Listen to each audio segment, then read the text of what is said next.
This morning. Overnight, Democrats suddenly end a 14-hour marathon debate in the House before the vote on those articles of impeachment. Republicans outraged. This was the most Bush League thing I have seen forever. We're live on Capitol Hill with the latest. Murder manhunt. The search right now for the killers of 18-year-old college freshman Tessa Majors, killed in a park right outside campus in New York City. Now Tessa's parents speaking out this morning. Coast-to-coast chaos. Snow, ice, and rain causing major pileups. 6 semis smashing into each other, shutting down an interstate. Now both coasts bracing to get hit again. Ginger's tracking the very latest. Landslide victory. British Prime Minister Boris Johnson scores a stunning win, clearing the way for Brexit. What it means for the U.S. Security camera crisis. A growing number of families saying hackers are breaking into their Ring home systems, spying, taunting, even trying to extort them. Pay this 50 Bitcoin ransom or else you will get terminated yourself right now. The steps to protect your cameras this morning. Sending a message to the man. Overnight, Taylor Swift named Billboard's Woman of the Decade, taking the mic, blasting what she calls toxic male privilege. Her message for all women in music. And running right into the record books. Ravens quarterback Lamar Jackson doing something better than anyone has done before at his position. And now the new challenge from Tom Brady. Live in Times Square, this is Good Morning America.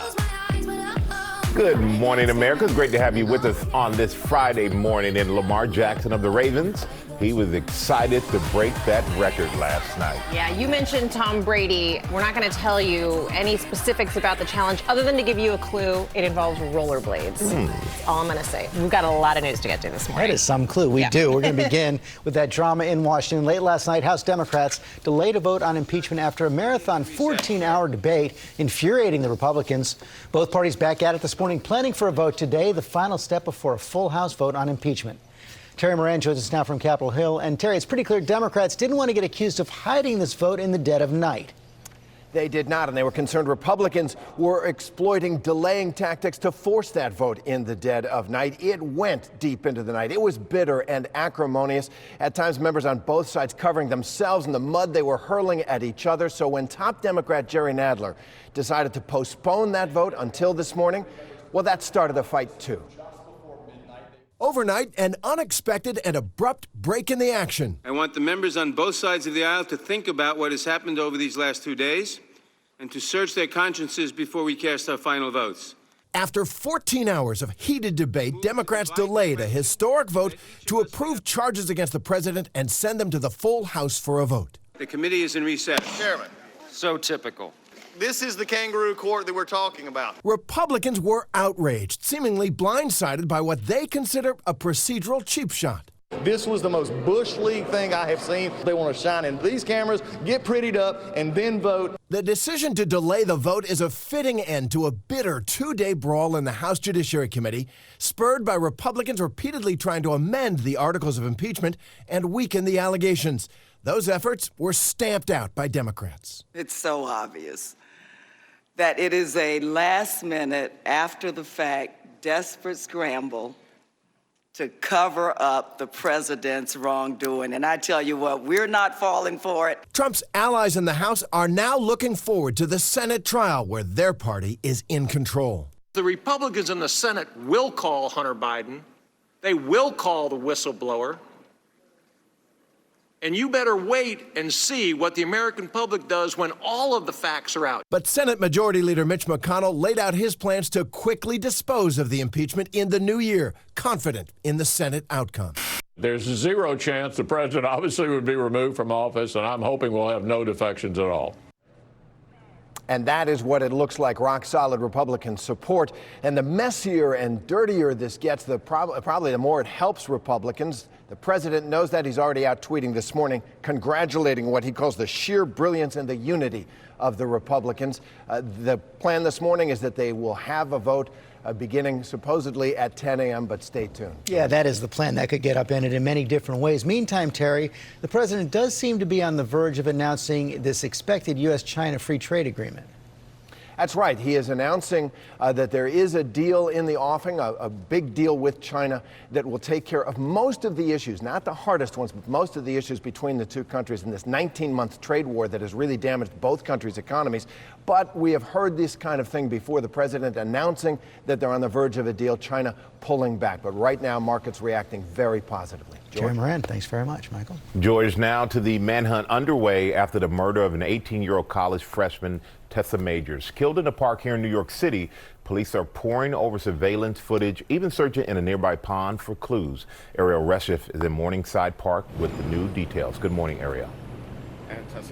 Good morning to you, Michael. That security camera footage from the cameras like the one behind me and all over the park could prove crucial to figuring out what led up to that deadly stabbing and whether it's connected to any other recent crime here in the area. Meantime, Tessa's murder is sending shockwaves through this community. This morning, New York City police on the hunt for those responsible for the ruthless murder of Barnard College freshman Tessa Majors. There has been arrests on that prior pattern, as well as increased patrols in the area. And I wish it had prevented this one. I truly do. Dive teams combing for evidence in this pond in a park just 1 block from her school, where officials say the 18-year-old from Virginia was attacked around 7 p.m. Wednesday by 1 to 3 suspects demanding money. There's going to be an 8 female white stag at this time. The young student stabbed multiple times, managing to stagger up this steep flight of stairs before collapsing in front of a security guard station. According to the school, the guard administered aid right away, but Major's injuries were too severe. Units tail their lights, start circling the park. The perpetrator may still be in the park. Police finding Major's uncharged cell phone and a knife at the scene. Investigators looking into whether the heinous crime is related to a recent string of robberies by older teens in the area. Detectives detaining several juveniles for questioning and later releasing them. So far, no suspects in custody. The community now on high alert. I definitely did not feel safe walking there at night, but 5:30 is barely night. Just outside a campus vigil, swarms of police. There's a high level of confidence that these perpetrators will be arrested and will be prosecuted. Interviewed on a podcast before the school year, the budding journalist expressing excitement about her future. I'm going to Barnard. It's in New York City, across the street from Columbia. It's an all-girls school. I'm really excited about that. Major's grief-stricken family telling ABC News, Tess shone bright in this world, and our hearts will never be the same. And now, instead of planning the holidays together, the Majors family is here in New York preparing for Tessa's funeral. The NYPD has stepped up patrols here in this area and is vowing to bring anyone responsible for this tragedy to justice. Cecilia. Just so awful. Okay, Ariel, thank you. We are going to head overseas now to that landslide election victory for British Prime Minister Boris Johnson. His Conservative Party winning an overwhelming majority in Parliament, a good sign for Johnson's Brexit plan. His friend President Trump already congratulating him on that big win. And James Longman is in London outside the Prime Minister's residence at 10 Downing Street. Good morning, James. Yeah, good morning, Cecilia. Britain has woken up to a landslide victory by Conservative Party leader and Trump favourite Boris Johnson. It's the biggest win for a Conservative Prime Minister since Margaret Thatcher more than 30 years ago. Now, his campaign was characterised by disinformation, I think it's fair to say, but Johnson's Get Brexit Done slogan cut through in a huge way. It demolished the opposition in areas that had voted to leave the European Union 3 years ago. He pledged to take Britain out of the EU by January 31st, and that seems almost certain now. President Trump has tweeted his congratulations to the man he called Britain Trump, and he said the UK and the US will now be free to strike a trade deal, which could be a big boost to the US economy. But it's the trade deal with the EU that must happen first. Johnson's promises to make a success of Brexit have been thin on detail. He may have won an election, but he's yet to pass that massive test. George? It is a big test ahead. Okay, James, thanks very much. We're going to move on now to those storms causing problems on both coasts and major pileups in the Midwest, bringing heavy snow and rain. Ginger tracking the latest. Good morning, Ginger. Morning to you, George. Owatonna, Minnesota. This is I-35, southern Minnesota. A pileup with at least 26 vehicles, 6 semis in there. And that was just from a little burst of snow, right? So you don't need a lot. Like Interstate 80, traffic backed up because you had that Elk Mountain snow and wind blowing through there. Now, this morning, we're already hearing reports of ice on the roadways up to 0.2 of an inch in southern and western Virginia, up to 1/10 of an inch in North Carolina. There are winter weather advisories that stretch all the way into Pennsylvania. What does that mean for you this morning? It means that you could easily run into ice. So anywhere in purple there, if you are traveling Interstate 40 or certainly anywhere through 81, you can see it right here on the icy roads. What's happening is you've got this moisture coming in. That's warm. It falls and the surface is colder than the air above it. It freezes on contact and you get a glaze of ice that will make some big messes. We could also see tornadic activity, Tallahassee to Jacksonville today, and really heavy rain going into the weekend. Mid-Atlantic up to even flood warnings and watches in New Hampshire, Rhode Island, and Massachusetts and Maine. Guys. All right, thank you, Ginger. And now to that daring mission to recover the remaining victims from that volcano in New Zealand. Crews are going back in to try and find the 2 still missing, despite fears of another possible eruption. Marcus Moore is in New Zealand with more on the risky effort. Good morning, Marcus. Oh, Michael, good morning. We're just outside the main hospital in Auckland. This is where the coroner will work to positively identify those 6 bodies removed from the island. And as you said, crews in Whakatane today are getting ready for a new mission later today. These are new images of that dangerous and daring recovery effort. Search teams were able to retrieve 6 victims from the White Island, but the search is not yet complete. Officials could not find 2 remaining bodies. While the situation is still, quote, highly volatile, they won't give up. They are working together to plan for tomorrow. They will redeploy, and it will be the New Zealand Police Dive Team and some of the Navy dive team as well. Despite the instability at Whakaari volcano, teams are taking to the sky and sea to make sure everyone is returned home. The New Zealand Defence Force seen here in their protective gear, scouring the mud and ash-covered island. There is a 50 to 60% chance another eruption could happen in the next 24 hours. As a result, officials have expanded the no-access zone overnight, saying that while the volcanic tremor has decreased, magma from beneath the surface is rising. Quote, vigorous steam mud is releasing from the vent areas and gas emissions in the air are increasing. As this small town grieves, there is the obvious question about what happens next for the island and tourism. Should the volcano be accessible for tourists? Look, this is something that questions that need to be asked and in time will be answered. But right now, our thoughts are with the families who have lost loved ones. It does seem right now that all of the focus is on those families and helping them find closure. This as many survivors face months of recovery ahead and others are fighting for their lives. 11 of them suffering critical burns and are in critical condition this morning. Cecilia. We're certainly thinking of them still. Okay, Marcus, thank you. We're going to turn to the latest now on that deadly attack and shootout in New Jersey. The FBI is considering it a domestic terror case and turning to the public now for help in this investigation. Adrian Bankert is in Jersey City with the very latest. Good morning, Adrian. Good morning to you too, Cecilia. Yes, an act of domestic terror and a hate crime, according to officials. We have some newly obtained video getting a clearer picture of the moment that these 2 suspects approached the front of this now boarded up kosher market. Now that video shows that they began firing almost immediately on the store and anyone inside. The Attorney General says that they've recovered about 5 weapons from the scene. In addition to that pipe bomb found inside the stolen van that they had actually outfitted with ballistic panels. Those weapons included an AR-15 style rifle and a shotgun.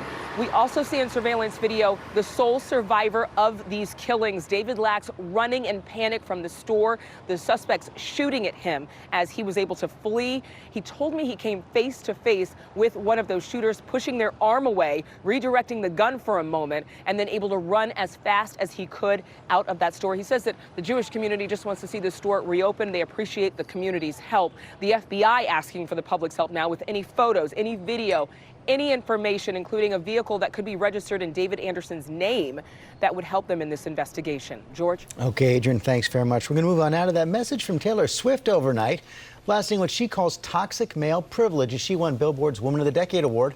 Janae Norman here with the story. Good morning, Janae. Good morning, guys. And George, Taylor Swift is having a really good year, and she's ending on a high note, taking home another big honor, and again taking aim at the men she feels have wronged her. Accepting Billboard's Woman of the Decade award overnight, Taylor Swift taking aim at the men she says she's faced down over the last 10 years of her meteoric rise to fame. 'Cause darling, I'm a nightmare dressed like a daydream. And as she railed against investment groups buying up artists' catalogs, she called out Scooter Braun by name for his role in buying the rights to a decade worth of her hit songs.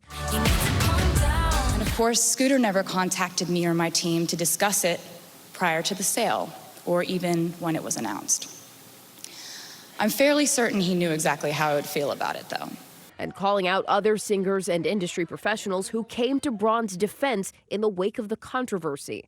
And let me just say that the definition of the toxic male privilege in our industry is people saying, but he's always been nice to me, when I'm raising valid concerns about artists and their rights to own their music. And of course he's nice to you. If you're in this room, you have something he needs. Braun claims he has checked in with Swift and even offered to work with her on the rights to her music, posting on Instagram that his attempts to have an open discussion have all been rejected. Now, Swift says she's focused on her future and the future of young women just starting out in the business. Somewhere right now, your future Woman of the Year is probably sitting in a piano lesson or in a girls' choir. And today, right now, we need to take care of her. One of those young women, this year's Woman of the Year, Billie Eilish. I'm the bad guy. Who at just 17 years old unseats Taylor Swift as the youngest artist ever to receive the honor. So as for Swift, she paid homage to the many new female faces in music and said one of the most amazing things was how women in the industry had her back and showed her the most support. No matter where you stand, you can support women supporting women. Without a doubt. All right. Thank you so much, Janae. And now we're going to turn to a run right into the record books last night. Ravens quarterback Lamar Jackson doing something better than any quarterback has ever done before, breaking the rushing record for a single season.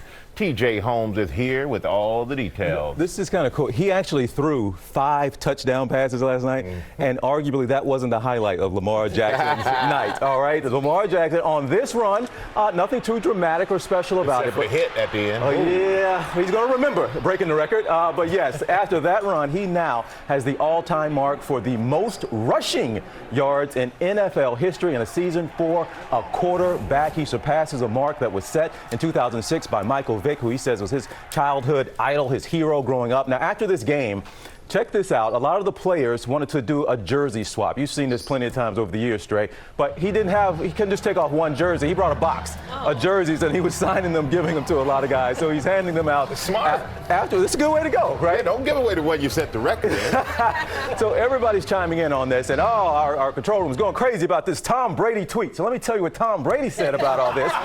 He challenged him to a race. He said, let's do a 40-yard dash on natural grass, but he has to wear rollerblades. So Lamar Jackson came back and responded to that, say, hey, Tom Brady still got something in the tank. But a great night for him. Only 2 guys ever going over 1,000 yards as a quarterback. And that jersey end up in the Hall of Fame. It will be. No question. Without a doubt. Yeah, some of your stuff is there, right? A little bit. Thank you, TJ. Following a lot of other stories this morning, including the growing concern over those home security cameras, hackers heard making racist comments demanding money. We're going to tell you the steps you can take to protect your accounts. And the firestorm over the new movie Richard Jewell, why the family of Olivia Wilde's real-life character is so angry. But first, let's head back over to Ginger. And an atmospheric river fueling storms in the Pacific Northwest. That's Washington State. I'll have the forecast for y'all in a bit. The weekend getaways, though, brought to you by Target. For all the season's greeters, for the gingerbread architects, the lighting Jedi, and the gift detectives, for the family historians and tradition twisters, for all the families, big, small, chosen, and frozen. Whatever you give, however you gather, we're thinking of you. It's a Storm Watch 7 weather alert morning for you until 9 o'clock as we track rain incoming with a little bit of sleet and freezing rain. At the very beginning, temperatures will be rising above freezing eventually, and by 10 o'clock this morning should be hovering around 39 to 40 degrees. Chilly rain throughout the day today. We're up to 45 to 46 degrees and rising temperatures for your evening. We'll have 51 for temperature tomorrow during the afternoon hours, on and off showers, then 48 on Sunday. Another weather system moves in Monday. A lot of fun here on Friday with this Hall of Famer. Introducing the all-new 2020 Ford Escape. It's got an available head-up display, adaptive cruise control with stop and go,